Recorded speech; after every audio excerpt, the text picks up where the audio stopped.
আসসালামু আলাইকুম। এইচএসসি পরীক্ষার্থীদের উদ্দেশ্যে কিছু কথা।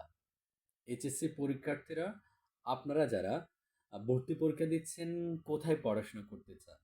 তারা কি পাবলিক ভার্সিটিতে পড়াশোনা করতে চান? নাকি প্রাইভেট ভার্সিটিতে? উচ্চশিক্ষার জন্য কোন ভার্সিটিগুলো এগিয়ে যাচ্ছে? প্রাইভেট ভার্সিটি নাকি পাবলিক ভার্সিটি? তো আমার ২ টাই অবজারভেশন, ২ টাই বলার চেষ্টা করব। প্রথমত আমি বলি, আমি নিজে পাবলিক ইউনিভার্সিটি পড়েছি। আমার পুরা ফ্যামিলি মেম্বার পাবলিক ইউনিভার্সিটি পড়ে। আমরা ৫ ভাই, আমার ফ্যামিলি মেম্বার ৮ জন পাবলিক ইউনিভার্সিটি। সো এখানে আসলে পাবলিক ইউনিভার্সিটি যারা পড়ে তাদের সম্পর্কে বলি, তারা এটা সত্য সবচেয়ে বাংলাদেশের ট্যালেন্টেড ছেলেগুলো পাবলিক ইউনিভার্সিটি পড়ে। আর পাবলিক ইউনিভার্সিটিতে পড়ার পিছন অন্যতম তাদের কারণ হলো, কারণ আমি ৩০ থেকে ৪০,০০০ টাকার মধ্যে আমি আমার বিএসসি, এমএসসি শেষ করতে পেরেছি। সো এখানে ফাইন্যান্সিয়াল ব্যাপারটা অনেক বেশি ইম্পর্টেন্ট।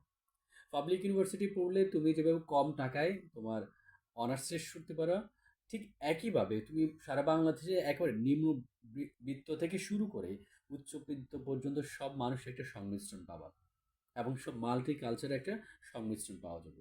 এবং পাবলিক ইউনিভার্সিটির যে টিচারগুলো তারা হচ্ছে সবচেয়ে ট্যালেন্টেড টিচার, এটা তো সত্য কথা।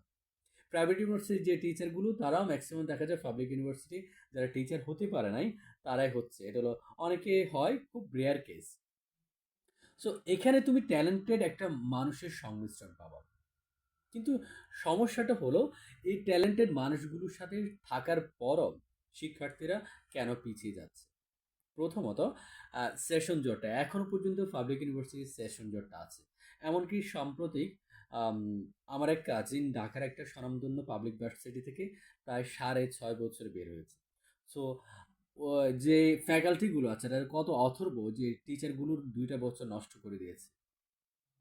সো প্রথম কেস, পাবলিক ইউনিভার্সিটি পড়লে শিক্ষার্থীরা যেভাবে মাল্টি কালচারটা পায়, সবচেয়ে ট্যালেন্টেড টিচারগুলো পায়, সবচেয়ে কম খরচে পড়াশোনার সুযোগ পায়, একইভাবে ক্ষতিটা হয় হলো ছেলেগুলো যে উচ্চশিক্ষার যে মেন স্ট্যান্ডার্ড ইংলিশ মিডিয়ামটা অনেক ক্ষেত্রে মিস করে সে।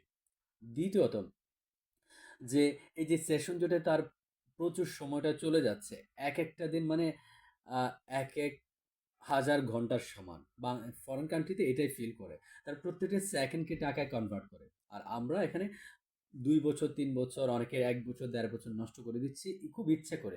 এখানে আম, অনেক জায়গায় আমরা দেখি গ্রুপিং এর কারণে এই কাজগুলো হচ্ছে। টিচারদের গ্রুপিং, টিচার এত বেশি পলিটিসাইজ, আমাদের ভাইস চ্যান্সেলররা এত বেশি পলিটিসাইজ হয়ে যাচ্ছে।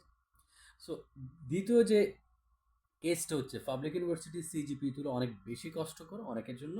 সো এই যে সিজিপিএ কম হলে তুমি যখন উচ্চশিক্ষার জন্য আসবে তখন কিন্তু তোমার সমস্যা হবে। তো এই জায়গাটায় আমাদেরকে ভাবতে হবে পাবলিক ইউনিভার্সিটির যে স্ট্যান্ডার্ডটা এখন পর্যন্ত, এখন আস্তে আস্তে হচ্ছে স্ট্যান্ডার্ডটা, সেই স্ট্যান্ডার্ড বাংলাদেশে জব করার জন্য স্ট্যান্ডার্ড। আপনি বিসিএস দিবেন, আপনি সরকারি চাকরিজীবী করবেন, সরকারি চাকরির জন্য যে পড়াশোনার যে সিস্টেমটা সেটা মোটামুটি হয়। তারপরেও আপনি পাশ করার পরে কোথায় যাবেন? আপনি 9-10 বইতে ফিরে যান। চিন্তা করে আমি ৬ বছর তাহলে কী পড়লাম? ৬ বছর পড়ে আমার কী লাভ হলো? আমার যদি সেটা 9-10 বই বা ম্যাথ বই, বাংলা বই, ইংলিশ বই পড়তো, তাহলে কেন পড়লাম? এই জায়গাটায়। সো পজিটিভিটির সাথে কিছু নেগেটিভিটি আছে। এখন কেন তোমরা প্রাইভেট ভার্সিটিতে পড়লাম? প্রথমত, প্রাইভেট ভার্সিটিতে আম পড়লে তোমার সুবিধাটা হবে হলো তুমি ৪ বছরের কোর্স ৪ বছরে শেষ করতে পারবা। দ্বিতীয় সুবিধাটা হলো তোমার সিজিপিএ ভালো তোলার একটা সুযোগ আছে। কারণ পাবলিক ইউনিভার্সিটি 3.25 পেতে যে পরিশ্রম করতে হয়, প্রাইভেট ইউনিভার্সিটি তার চেয়ে কম পরিশ্রম করে 3.75 পাওয়া যায়। এটা হলো আমাদের প্র্যাকটিক্যালি যারা পড়াশোনা করছে তাদের থেকে অভিজ্ঞতা। আরেকটা জিনিস হলো, তুমি একটা ইংলিশ মিডিয়াম এনভায়রনমেন্ট পাবা, কারণ পাবলিক ইউনিভার্সিটি, প্রাইভেট ইউনিভার্সিটি প্রত্যেকটা সাবজেক্ট ইংলিশ মিডিয়াম। সো এখন কে এগিয়ে যায়? যারা দেশে জব করতে চায় তাদের জন্য পাবলিক ইউনিভার্সিটি বেস্ট। কিন্তু যারা বিদেশে উচ্চশিক্ষার জন্য আসতে চায় তাদের জন্য প্রাইভেট ইউনিভার্সিটি বেস্ট। কেন? কারণ তোমার টাইমটা কনজিউম হবে, তুমি ইংলিশ মিডিয়ামে একটা এনভায়রনমেন্ট পাবা, তুমি সিজিপিএ বেশি পাবা। কারণ এই সিজিপিএ তোমার ইংলিশ মিডিয়াম উচ্চশিক্ষার জন্য অনেক অনেক বেশি হেল্পফুল। কেন?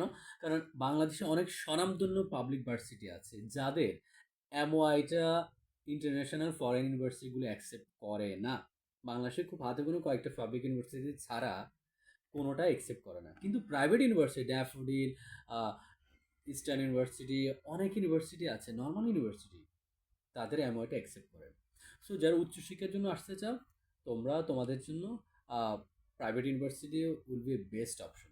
আর যারা বাংলাদেশে তুমি স্ট্যান্ডার্ড জবগুলো করতে, বাংলাদেশে যারা আমাদেরকে ট্যালেন্টেড, সবচেয়ে ট্যালেন্টেড জবগুলো আছে, বিসিএস, ব্যাংক, অন্য যে জবগুলো, সেখানে যদি তুমি ফিউচারে জব করার স্বপ্ন দেখো, তাহলে তোমার জন্য পাবলিক ইউনিভার্সিটি। বাট এটাও সত্য, পাবলিক ইউনিভার্সিটির অনেক ট্যালেন্টেড ছেলে মেয়ে বাইরে উচ্চশিক্ষার জন্য এখন আসতেছে। আবার প্রাইভেট ইউনিভার্সিটির অনেক ছেলে মেয়ে ট্রেডিশনাল জব করতেছে। বাট আমি মেজরিটিটা সম্পর্কে যেটা আমার ধারণা সেটা বলার চেষ্টা করলাম। সো ফাইনাল সিদ্ধান্তটা তোমরা নিবা।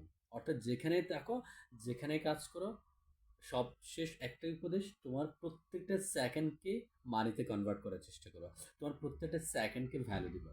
কারণ তুমি যদি ভালো কিছু করতে পারো, তাহলে তোমার পরিবার উপকৃত হবে, তোমার সমাজ, তোমার রাষ্ট্র, সর্বোপরি এই পৃথিবীটা উপকৃত হবে।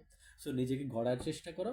তোমরা যারা সবচেয়ে এখন ট্যালেন্টেড ছেলে মেয়েগুলো, তোমরা যারা বিশ্ববিদ্যালয়ে পড়াশোনা করতে যাচ্ছ, যেখানেই পড়ো, তোমার সময়টাকে তুমি সর্বোচ্চ ইউটিলাইজ করবা, এই প্রত্যাশায় আজকের মতো বিদায় নিচ্ছি। সকলে ভালো থাকুন, সুস্থ থাকুন।